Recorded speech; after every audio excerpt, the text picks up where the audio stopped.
नमस्कार साथियों, आज बात करेंगे कांग्रेस देश का सत्ता कैसे खो दिया और साथ साथ यूपी का सत्ता कैसे खो दिया। 80 के दशक था। उस समय यूपी और उत्तराखंड एक राज्य हुआ करता था। उस समय उत्तर प्रदेश में 85 सीट हुआ करती थी। इस 85 सीट में से 83 सीट कांग्रेस का भी जीतती थी यहाँ पे। तो ऐसा कांग्रेस कैसे यूपी से गायब हो चुका है आज और कैसे देश की सत्ता से गायब हो चुका है आज। 1984 लोकसभा चुनाव में कांग्रेस 85 में से 83 सीट जीती थी यहाँ पे। उसके बाद ऐसा क्या हो गया? उसके बाद कांग्रेस और कभी उभर नहीं पाया। उसके बाद उत्तर प्रदेश में कांग्रेस और कभी उभर नहीं पाया। 1989 के लोकसभा चुनाव में कांग्रेस को 15 सीट मिली थी बस, सीधा 83 से 15, 4 साल के अंदर। फिर उसके 2 साल के अंदर 1991 के लोकसभा चुनाव में 5 सीटें मिली थी। 1995 के लोकसभा चुनाव में कांग्रेस को फिर से 5 सीटें मिली। 1998 के चुनाव में कांग्रेस को एक भी सीट नहीं मिली थी उत्तर प्रदेश में। फिर 1999 में कांग्रेस को 10 सीटें मिली थी वहां पे। फिर 2004 में 9 सीटें मिली। 2009 में रिसेंट टाइम का सबसे हाईएस्ट टैली 21 सीटें मिली। 2014 में 2 सीटें मिली, माँ बेटों को मिली बस। और 2019 में सिर्फ सोनिया गांधी को मिली, राहुल गांधी को हार मिली। तो 1985 के बाद ऐसा क्या हुआ जो कांग्रेस उत्तर प्रदेश से हाथ धो बैठने लगे। अगर किसी को याद है, बीपी सिंह बोल के एक नेता हुआ करता था कांग्रेस का, जो 1985 में कांग्रेस गवर्नमेंट का रक्षा मंत्री हुआ करता था। बीपी सिंह एक राज परिवार से आते थे। इनका उत्तर प्रदेश में बहुत अच्छा होल्ड था। उत्तर प्रदेश के इलाहाबाद से बिलोंग करते थे, तो उत्तर प्रदेश का भली भांति बहुत अच्छे से जानते थे। तो लोकसभा चुनाव वाले या विधानसभा चुनाव वाले कांग्रेस उत्तर प्रदेश में इन्हीं के दाम पर जीतती थी। और राजनीति में एक कहावत है, दिल्ली का रास्ता हमेशा लखनऊ होके गुजरती है।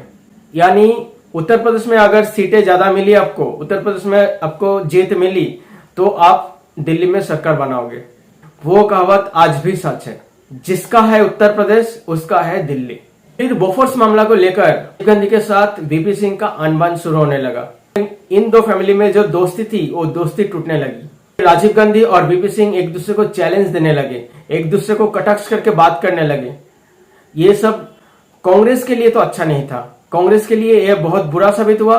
और आगे जाके आज जो कांग्रेस का हालत है, कहीं ना कहीं इसी का रूप है। बोफोर्स का जो मामला है वो राजीव गांधी और बीपी सिंह के बीच में अनबन का शुरुआत थी, क्योंकि उस समय बीपी सिंह रक्षा मंत्री थे। और फिर उन दोनों में अनबन बढ़ने लगी, एक दूसरे को कटाक्ष करके बात करने लगे। फिर बीपी सिंह कांग्रेस में बागी होने लगे, तो बीपी सिंह यूपी में इनका अपना काम जमाने लगा। बीपी सिंह इसका सिग्नल पहले ही दे चुका था। यूपी में 1988 में 3 लोकसभा सीटों में उपचुनाव थी। तो उपचुनाव में बीपी सिंह कांग्रेस पार्टी को हराकर रहा। बीपी सिंह खुद भी जीते, बाकी जो 2 कैंडिडेट थे उनको भी जिताए। उसके बाद बीपी सिंह ने नया पॉलिटिकल पार्टी जन मोर्चा का उद्घाटन किया है और जन मोर्चा को लेकर बीपी सिंह आगे बढ़ते रहे और कांग्रेस का नुकसान होते रहा। उसके बाद उत्तर प्रदेश कभी कांग्रेस के हाथ नहीं लगी।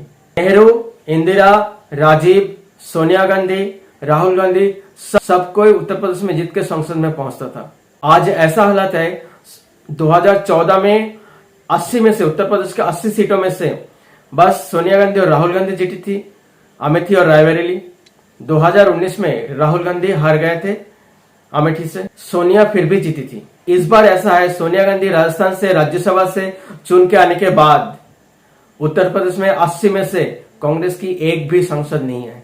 1998 छोड़ के पहली बार ऐसा हो रहा है। 2024 में राहुल गांधी रायबरेली से लड़ रहे हैं। राहुल गांधी इस बार 2 सीट से लड़ रहे हैं, एक केरल की वायनाड सीट से और उत्तर प्रदेश की रायबरेली सीट से। अब 4 जून पता लगेगा रायबरेली राहुल गांधी को स्वीकार किया कि नहीं। साथियों, वीडियो कैसा लगा, विश्लेषण कैसा लगा, कमेंट के जरिए अवश्य बताइएगा। और उत्साहवर्धन के लिए लाइक करिएगा, शेयर करिएगा, सब्सक्राइब करिएगा। धन्यवाद।